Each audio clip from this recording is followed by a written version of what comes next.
Well before the pharaohs of Egypt, a mysterious civilization of unknown origins appeared. It developed in the Balkans, between the Danube and the Aegean Sea, mainly in present-day Bulgaria. Then it disappeared 2,000 years ago. Today, this civilization continues to yield fabulous treasures and to transform our knowledge of the history of mankind.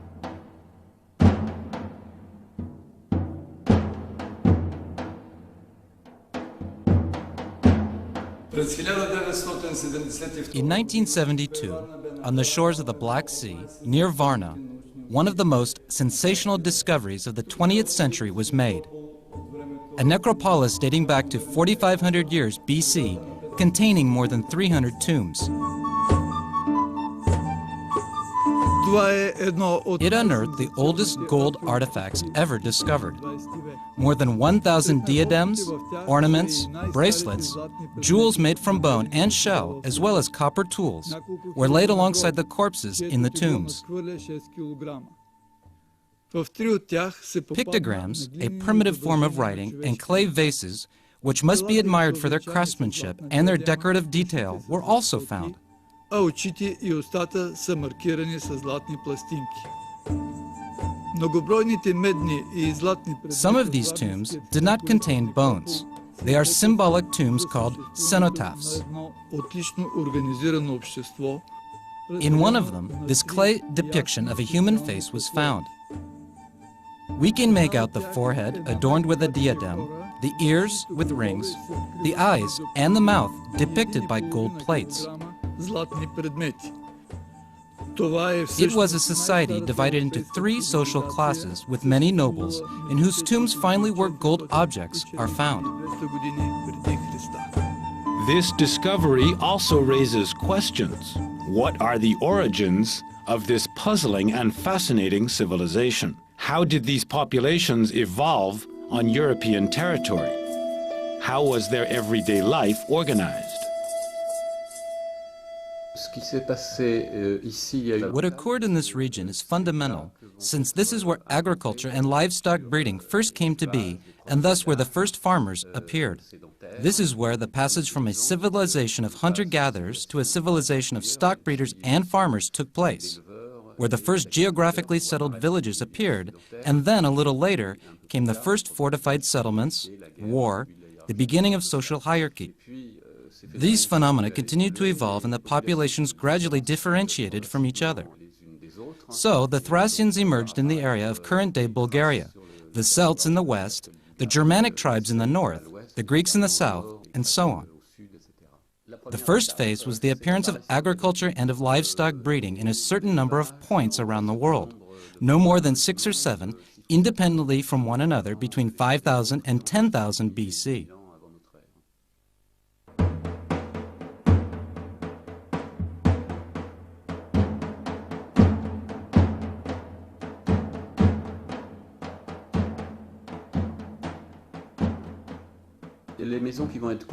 The houses which were built 8,000 years ago have remained practically unchanged until present day.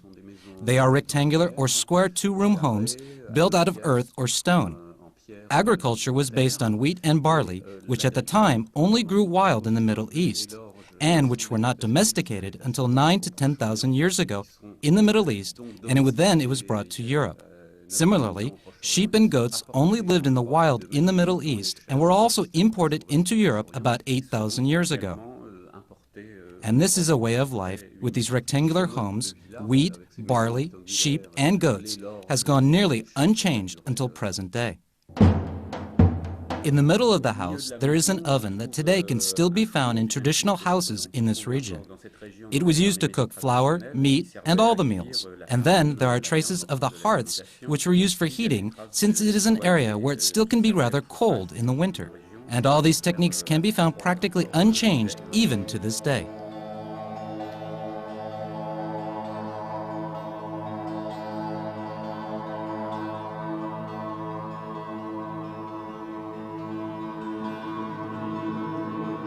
According to sources in antiquity, the Thracian population was made up of various tribes, with its fortresses, its temples, and its priest kings. What they had in common went beyond the organization of a state and was unique in Thrace. Language, beliefs, the rationale guiding their actions, their aspirations, and their spiritual life.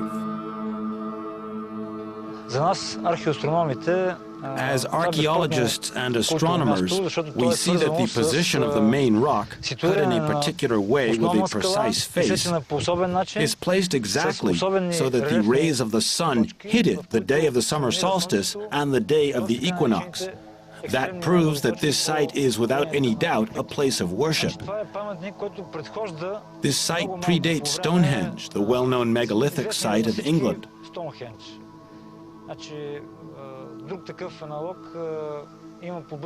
Such monuments of worship cut into the rock and dating from the same period exist in Rhodops in the south of Bulgaria and elsewhere in the world, such as Armenia, for example.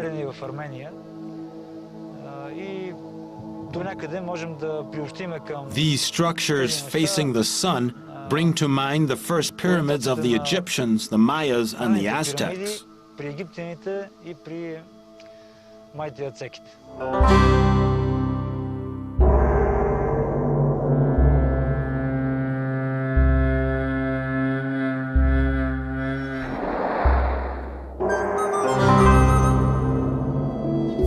This rock carved in the Rhodopus Mountains close to the Greek border still remains an enigma with various interpretations. This monolithic block is cut in the shape of a pyramid. It is one of the best preserved sacred temples in Southeast Europe and Asia Minor. A sarcophagus is carved on its point. It is etched with grooves, which are used to allow liquids to run off towards the canyon. But what are these liquids? Is it an altar, a place of sacrifice, or perhaps a place of worship dedicated to wine and Dionysus? Is there a link between this 3,000-year-old site and the solar calendar? The mystery remains unsolved.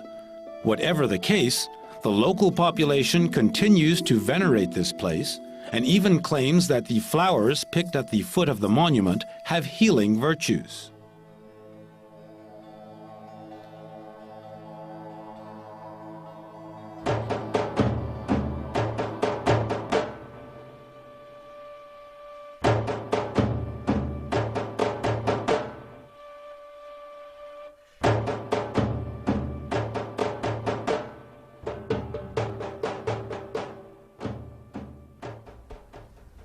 En 1925, In 1925, two brothers from the village of Valchetran in northern Bulgaria were digging in their vineyard. Suddenly, a spade hit metal. un bout de métal. Il retire du They dug up several containers and lids blackened by earth, all of which they abandoned, except for one. sauf un. They brought it back to the village to use as a trough for the pigs. The animals licked the metal until it shone, revealing solid gold of 23-carat purity. De l'or massif d'une pureté de 23 carats. On retourne They immediately returned to find other objects. On se dispute. On en Arguments de followed, morceaux pour se so they cut up the pieces and shared them. Une partie de ce trésor. Part of the treasure was to disappear for good. After the police came, the Archaeological Museum of Sofia recovered this extraordinary discovery, which weighed in at 12.5 kilos. D'un poids total de 12 kg et demi. Sa datation remonte à It dates back to 1500 BC, that is to say, more than 5 centuries before Moses is supposed to have been alive.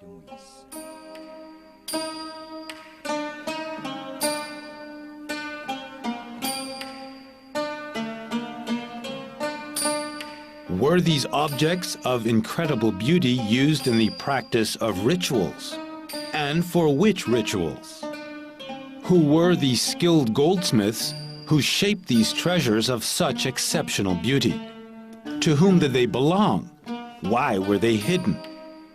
Was it to flee from danger or to make a gift of them to the earth, the goddess mother? Historians' answers differ. The Valchitran treasure will remain a mystery for a long time to come. Between the treasure of Varna, dating from the 5th millennium BC, and that of Valchitran 3,000 years later, the land of the Thracians has yielded few secrets.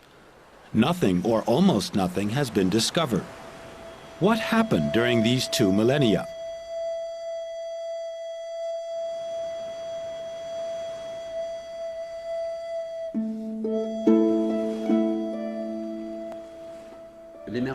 The emergence of the Thracian kingdom must be understood in relation to Europe's larger history at the time, in the 1st millennium BC.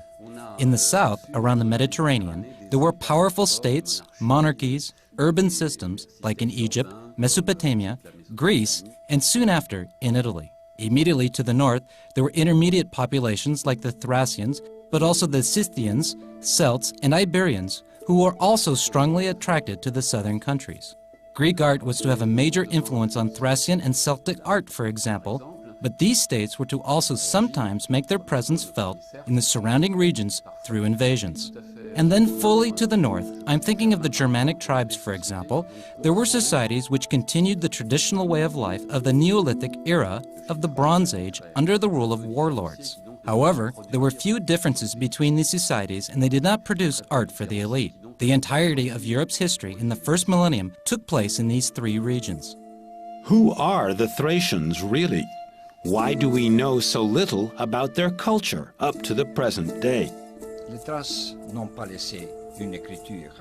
The Thracians did not leave writings. It is thanks to the texts of the ancient Greeks, Romans, and Byzantines that we have learned more about them. Their land bears the name of the legendary nymph Thrace. Thrace was a prophetess and healer. Thrace était prophétesse et guérisseuse. In the Iliad, Homer recounts the power of the Thracians, who were allied to the Trojans during the Trojan War. Lors de la guerre de Troie. Les Thraces, récemment arrivés, The recently arrived Thracians are apart, the last of all the others. le roi reste And among them is their king, Thracius Iunius.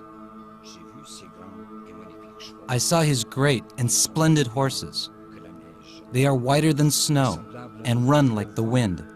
quand il court, And I saw his chariot, decorated in gold and silver, and his great golden weapons, a marvel to behold, and which were less suited to mortal men than to the immortal gods. qui vivent toujours.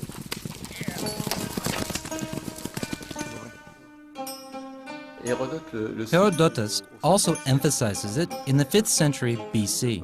The Thracian people are, after the Indian people, the most numerous people of all.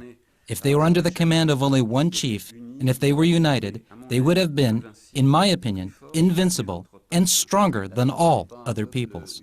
Thrace is not a single people, but a mosaic of tribes, such as the Odrysians, Gets, and the Tribali. Thucydides, a 5th century BC Greek historian, was accused of treason and condemned to death by the Athenians.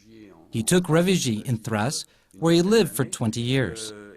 His family worked in the gold mines there. Thucydides was impressed by the Odrysian kingdom founded by Taras in 5th century BC.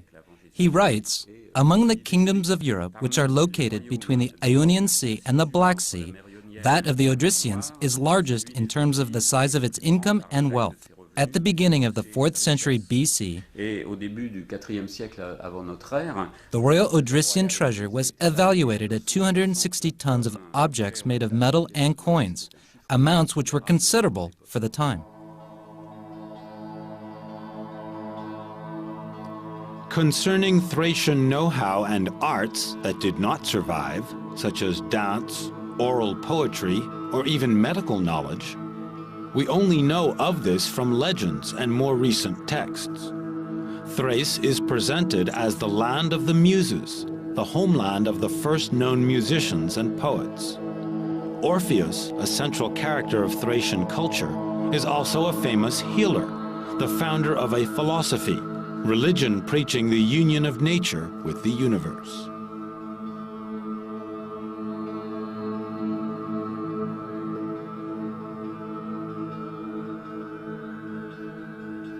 Dans l'Antiquité, In ancient times, the Thracians were known for their faith in immortality.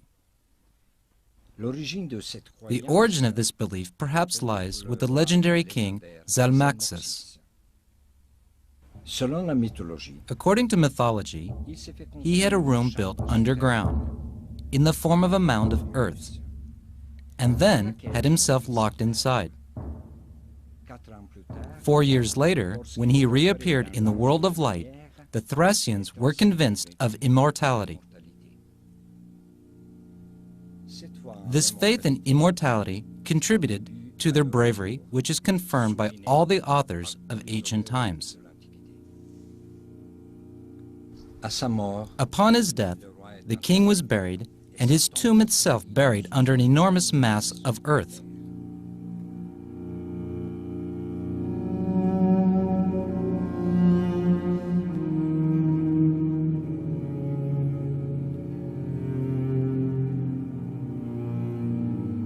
These burial mounds are commonly found in Eurasia and in Mediterranean regions.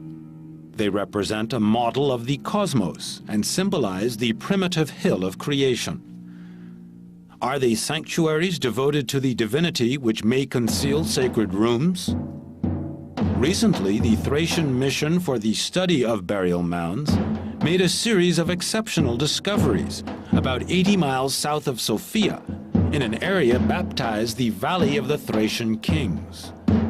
Several of these hills have yielded rich symbols of royal power. Ние установяваме, че тракийските могили, големите тракийски могили, са били предварително We observed that the large burial mounds were built with heaped earth and were used as sacred temples. Inside, the large burial mounds were laid out as temples. It is a tradition which comes from Messene at the end of the Bronze Age. In Messene, the burial mounds existed naturally, and temples were dug inside. In Thrace, there are no natural hills. The Thracians thus built burial mounds in the countryside and made them sacred. They dug temples and used them to bury their kings. в един момент са били използвани за погребане на тракийски владетели.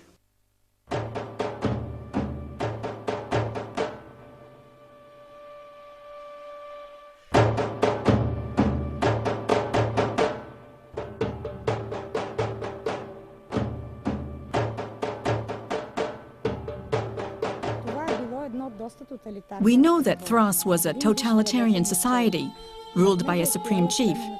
Below him there was the aristocracy, then the people, which created wealth for the community. The king had to prove his abilities every day, especially in relation to the nobility, because each nobleman could claim his place. The Thracians had kings but no capital. The best-known city was Septopolis, founded by the Odrysian king Svet III in the 4th century BC. It is currently at the bottom of a dam reservoir in the Valley of the Thracian Kings.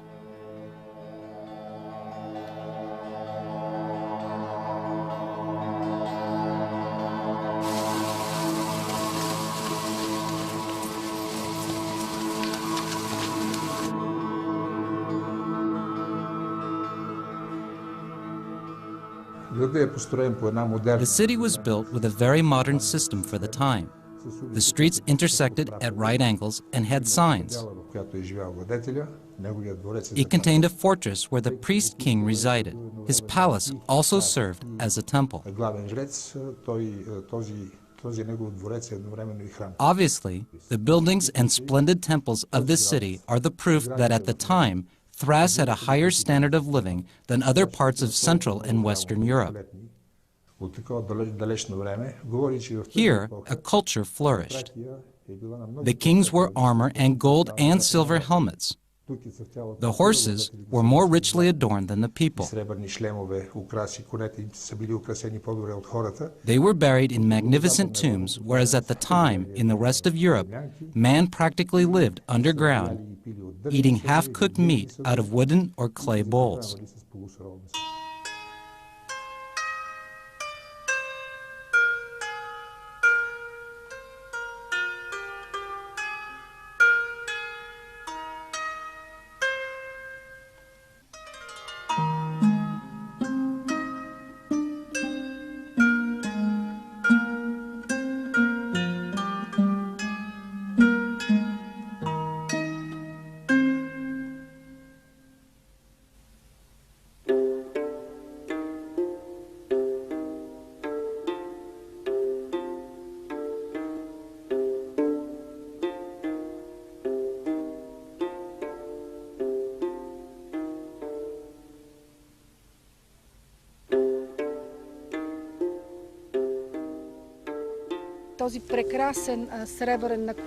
This splendid silver shin protector belonged to a warlike king.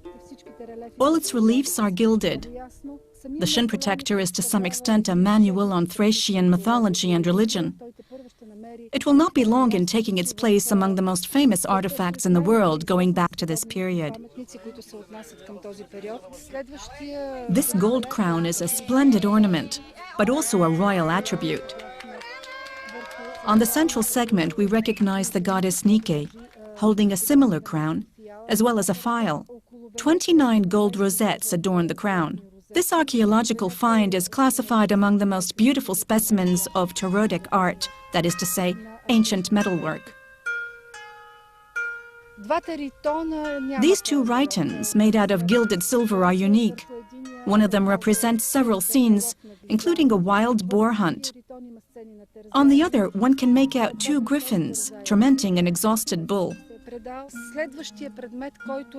This gold ring is of paramount importance. It testifies to the fact that we are looking at a royal tomb. This scene represents the nomination and establishment of the future king. The mother goddess gives him the scepter, the badge of the royal power. На бъдещия цар от великата богиня майка, която му предава инсигнията, тази фиала, която се смята за инсигния на царската власт. Това, което откриваме в гроба... In this tomb, we also discovered silver brackets decorating a harness, on which fabulous animals are depicted. Greek ceramics helped us to date this tomb with precision. Thus, we can locate it to the 4th century BC, approximately 350 to 340 BC. We suppose that it concerns one of the sons of the great Thracian king Kersablat, of whom it is known that he reigned on these lands and part of the territory of current northern Turkey. He met his death in a battle against Philip II of Macedonia.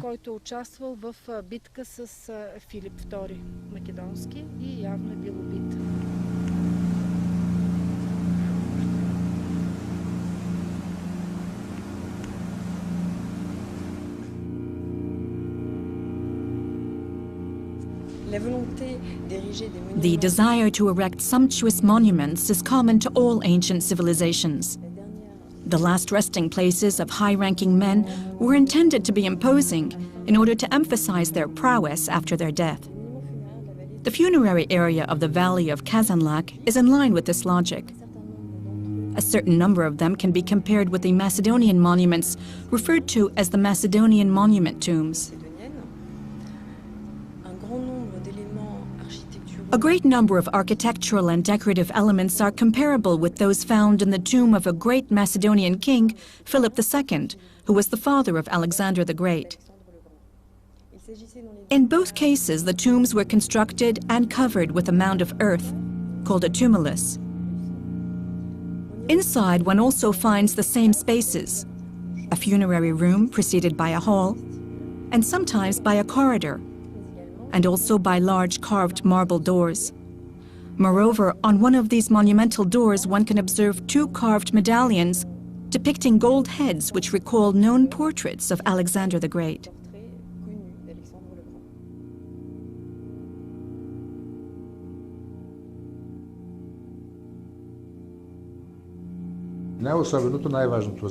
This is where the famous Thracian king Svet III was buried at the end of the 4th or the beginning of the 3rd century BC. This tomb temple is characterized by its imposing dimensions. The 3 rooms are built out of blocks of stone. This construction goes back 2,400 years. Since then, the Balkans has been subject to devastating earthquakes, and yet the stones are not damaged by any cracks. This proves the extraordinary knowledge of the Thracian architects.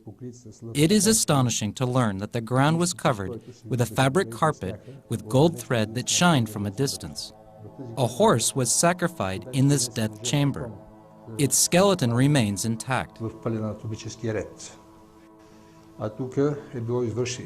Here, the rituals for the burial of the king were carried out with many gold and copper objects of great value belonging to Greek and Thracian art. This round room with a dome symbolizing the earth and sky was empty. A sarcophagus was cut from a single block of more than 60 tons. This sarcophagus was cut horizontally, and above the king's personal objects were laid out. On the left, his gold armor and the harness which decorated his horse. On the right, 3 large amphors, which undoubtedly were full of wine. 2 silver goblets. On the edge of one of the goblets and on the handle of the other, we can see inscriptions indicating that these goblets belong to Svet.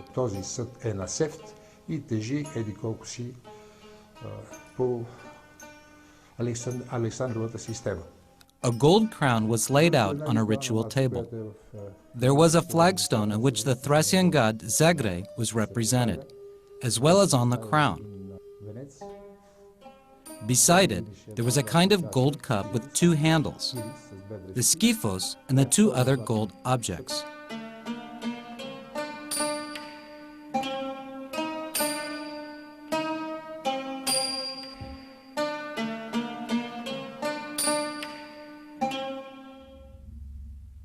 The greatest find in this tomb was a bronze statue representing a man's head.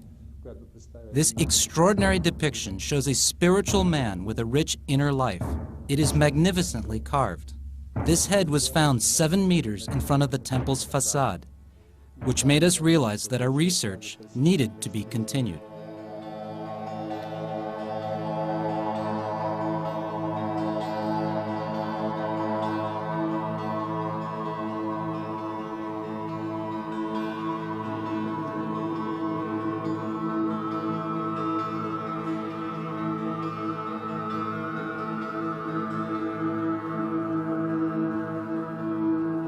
Richly decorated, these tombs are mainly of 2 types, either in the shape of a cupola or in the shape of a shelter.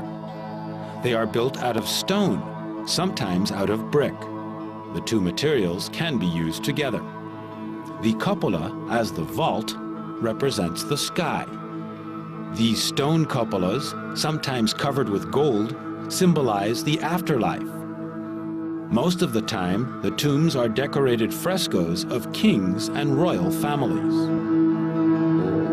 One of the most famous tombs discovered by chance is that of Kazanlak. It is registered with UNESCO as a World Heritage Site. The king looks down from the walls while preparing his voyage into the afterlife, accompanied by a woman, fighting warriors, feasting guests, and charging chariots. These frescoes are most probably the work of the Greek masters, commissioned by King Sevd III. Who is the woman seated close to the king? His favorite, his wife, or the great goddess mother, who will carry him into the kingdom beyond? Difficult to say for sure. In another tomb plundered by thieves and treasure seekers close to Alexandrovo in the south of Bulgaria, mythical royal hunts can be observed. The young princes are hunting on horseback, accompanied by their servants and their dogs. The Thracians were polygamous. Aristotle stated that each Thracian has 3 or 4 wives, but some have about 30. When a lord dies, his wives dispute the privilege of being the favorite wife, the only one who can accompany him on his funeral pyre. The ancient authors admired their beauty. For the Thracians, marriage also had a political dimension. Women were bought or had richly dowries to seal alliances. Thracian princesses married foreign kings, while the Thracian lords chose Greek women. According to the ancient text, it was the woman who maintained the worship of the divinities. That is perhaps what this extraordinary 3rd century BC tomb reveals. It was discovered in 1982 near Svetshtari, in the area of the Danube in northern Bulgaria. au nord de la Bulgarie.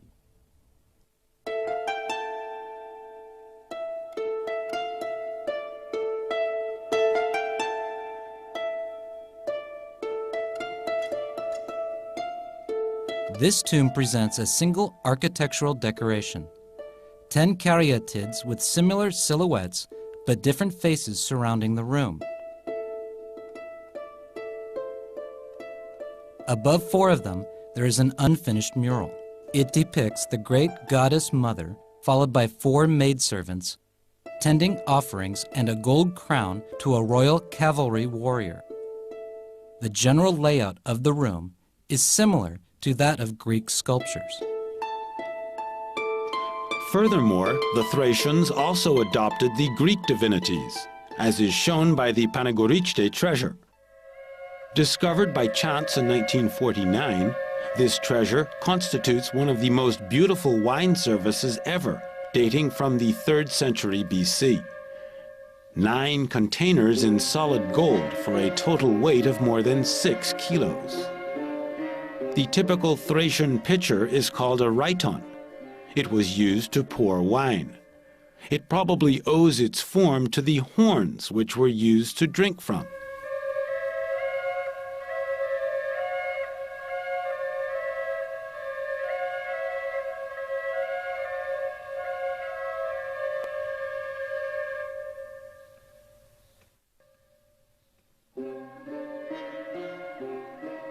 The surface was covered with figures representing the divinities, such as Artemis, Hera, or Nike.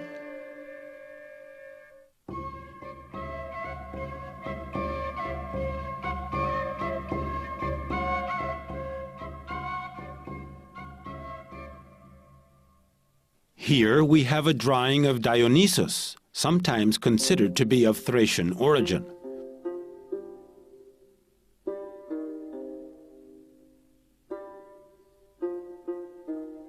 Here a scene from the Judgment of Paris.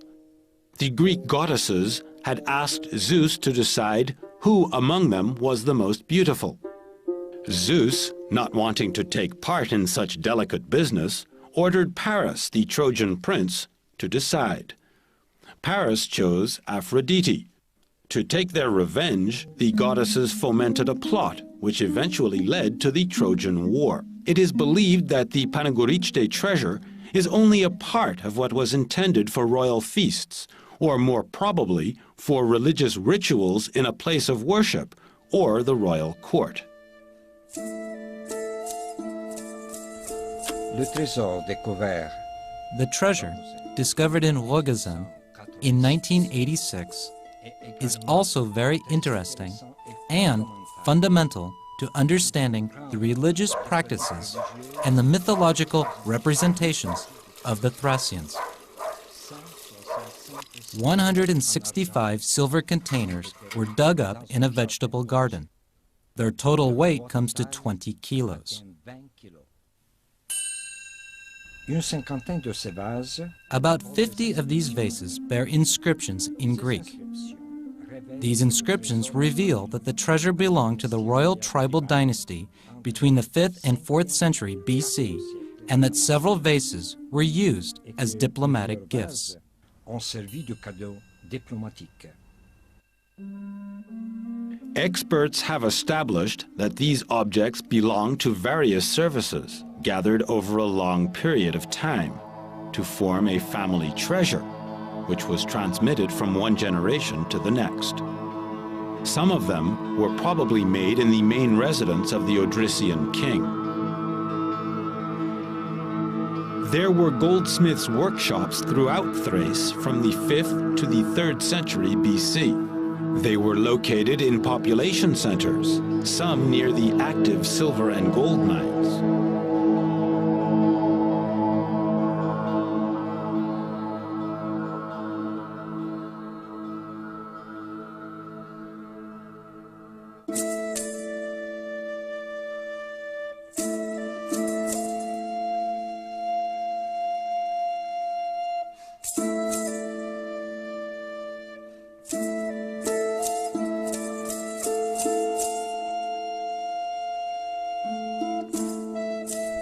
finding that some of these individuals suffered from the same kinds of health problems that we do. For example, some of these individuals experienced fractures.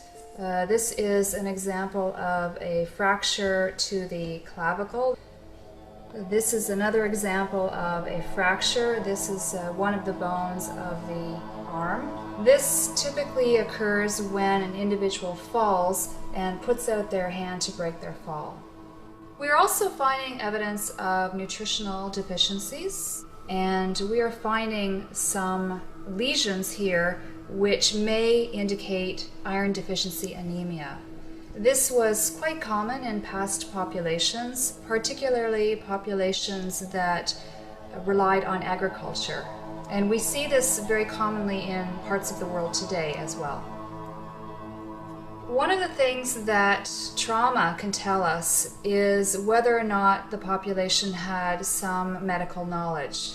For example, if we see fractures in the long bones that are very well set, where the bone is very well aligned, that is, they knew how to set fractures.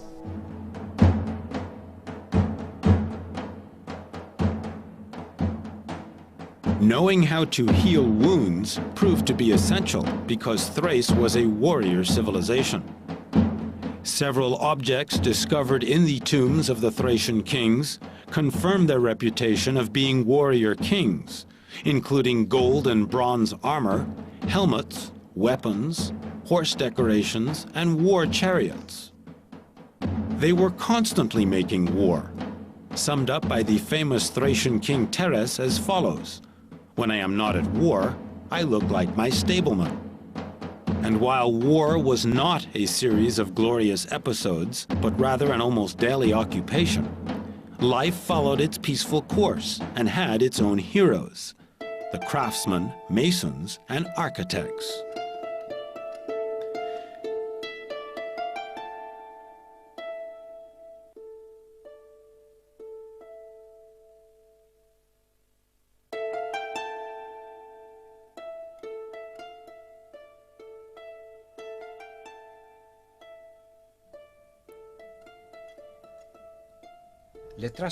Noble Thracians were covered in gold. They liked to adorn themselves with gold like women, said the Greeks to make fun of them. These ornaments, pendants, pectorals, bracelets, rings, and belts are the attributes of their social position.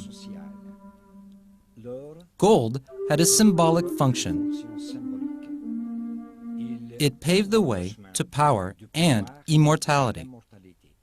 It was a bridge between men and gods. The treasures were hidden in offerings to make the earth sacred and to protect it from invaders. This is why Thracian lands preserved so many invaluable objects. A Thracian king was forbidden from selling the objects making up his treasure.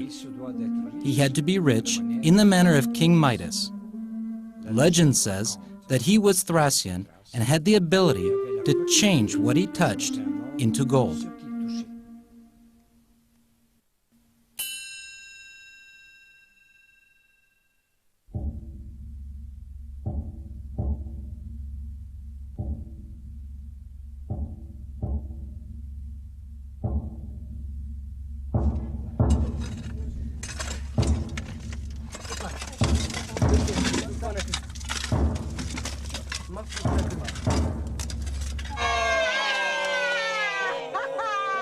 Dozens of known masks from the Balkan Peninsula were made from gold sheets weighing no more than 100 grams. They represent the faces of the dead. This mask weighs nearly 700 grams and shows a living person with an authoritative, cruel face and closed eyes, perhaps in a moment of meditation. What was the source of the unknown artist's inspiration? If you look at a map, you in fact notice that Europe is only one peninsula, the last peninsula of Asia. So, it is a kind of dead end surrounded on three sides by ice or sea. And from the moment when Europe was massively colonized towards 6500-6000 BC by these populations of farmers coming from the Middle East during every millennium that followed and up to present day, Europe was to constantly be a place where populations came together and where exchanges of useful goods as well as very long distance exchanges of luxury goods were made. That's Europe's recent history. Obviously, at the time, there were no roads. The wheel wasn't to be invented until around 4500 to 4000 BC with the chariot, just like the use of ox and the horse as plow animals. So, the routes were along rivers or through passes, such as used by pastoral farmers who practiced seasonal migration in the Balkans practically until the middle of the 20th century and even later. There is evidence of trade as far away as Denmark, the Ukraine, and Hungary up to 2,000 years before Christ.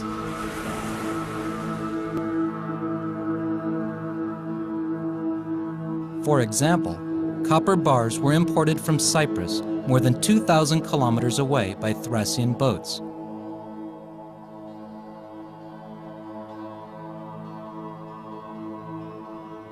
Ancient authors reported that the Thracians ruled the seas at the time.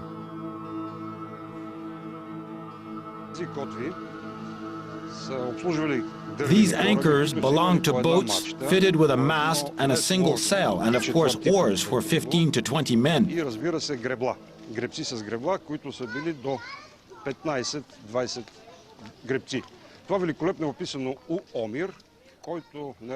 Homer gives a wonderful description of this, in which he does not distinguish the Trojan ships from those of the Achaeans, the future Greeks. Drawings of such boats have been found in many places in our country. These ships were widely used and could transport goods and cattle.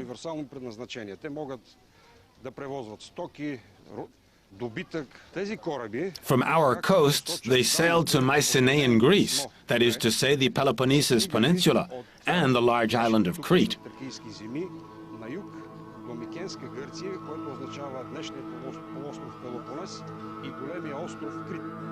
Antique written sources describe the Thracians more as pirates than as merchants transporting goods.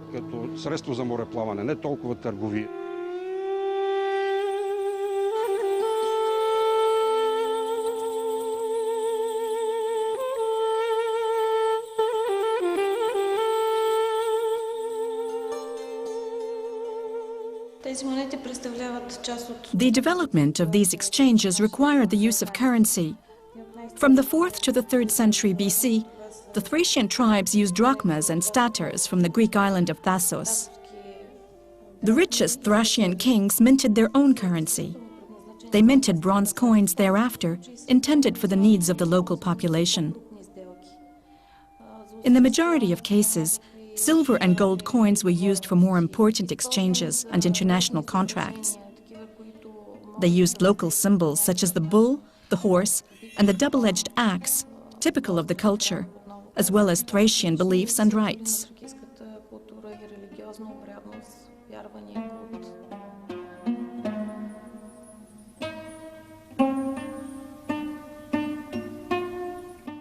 Thracian civilization and its political and economic system could have continued to develop, leading to control of vaster kingdoms or an empire. But external factors caused setbacks. The Macedonian conquest with Philip and Alexander the Great, the incursions of the Persian Empire, and then more especially the Roman conquest, which was to be final, as the Roman Empire came to establish itself for 4 centuries over the whole of southern Europe.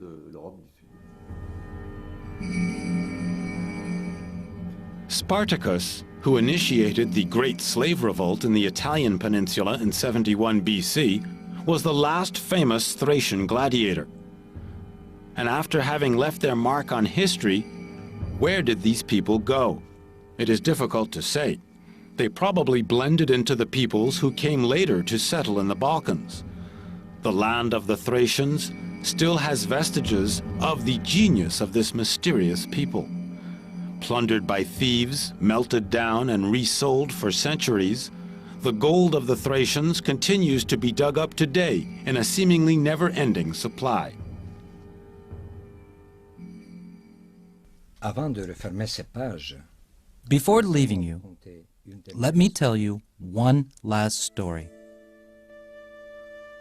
It is said that Alexander the Great came to consult the Thracian priest to know his future. In thanks, he is supposed to have offered them a gold chariot weighing 800 kilograms.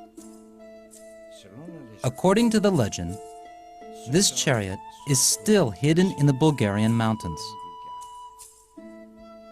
Perhaps it will be one of the most extraordinary finds that the mysterious land of the Thracians holds in store for us.